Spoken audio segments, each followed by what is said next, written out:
Today we're talking about how stress and fighting over a financial crisis can just tear your relationship apart. Now, if you're worried about money and overwhelmed by the stress, there are things that you need to do. You need to change the way you think if you're ever going to get out of financial trouble. Now, we've been counting down the top 5 ways to get out of debt. Number 3 is obvious. You have to make larger payments on the debt with the highest interest, because you wind up with the kind of projections that we were talking about before with an 83-year payout.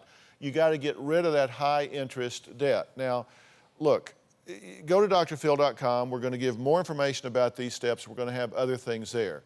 Pam and Chris aren't even making a lot of their minimum payments. In fact, they're just not paying some of their bills at all. Pam says she's ready to walk away and just wipe the slate clean. Chris says, look, that's not the answer. He doesn't want a divorce, and he needs his wife to talk to him without blaming him for everything. Now, you understand that we're into survival mode here. A lot of people in America are in this situation. They're in survival mode. This isn't about how you can sock something away for old age.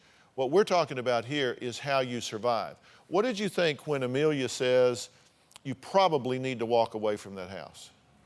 I think I've pretty much come to that conclusion before I got here, when I emailed you and first that's wrote not in. a happy thing.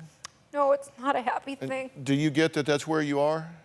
I understand that's where we are. It's not what my goal was. It wasn't the goal at all, and I don't want to lose the house because I don't, even though my name's on it, I don't consider it mine. Okay, but this is, what we've said is we're not going to be in denial. Right. This is like you've fallen off the back of the boat, you have an anvil tied around your neck, and you have to swim to shore.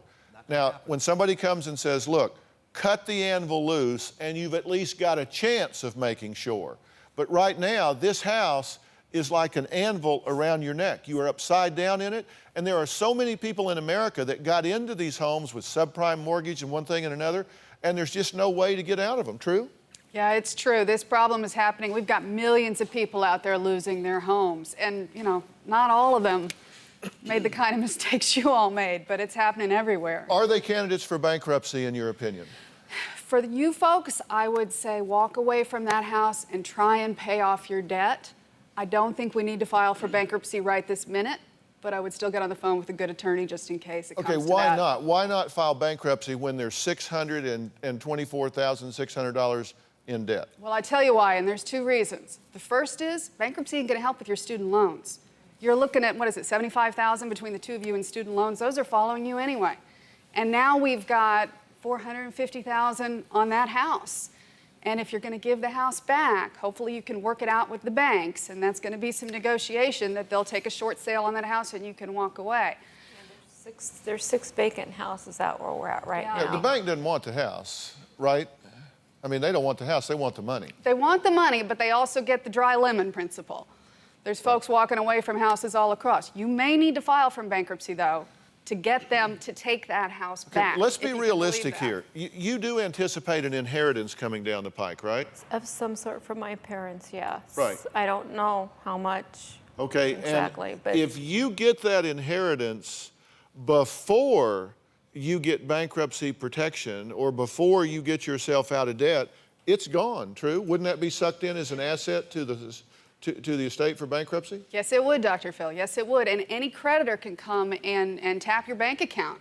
You know, you said you're getting sued. They're going to go after whatever's in your bank account and take it out. That scares me to death.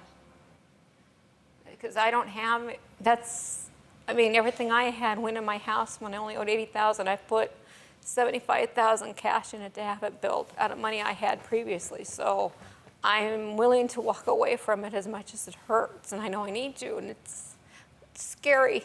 Okay, but the good news is you 2 have a great income, right? I mean, we have something to work with here, whereas a lot of people are in these positions and they just don't have income to fall back on. At least, you know, we have a cash flow here. Yeah, but my income is limited.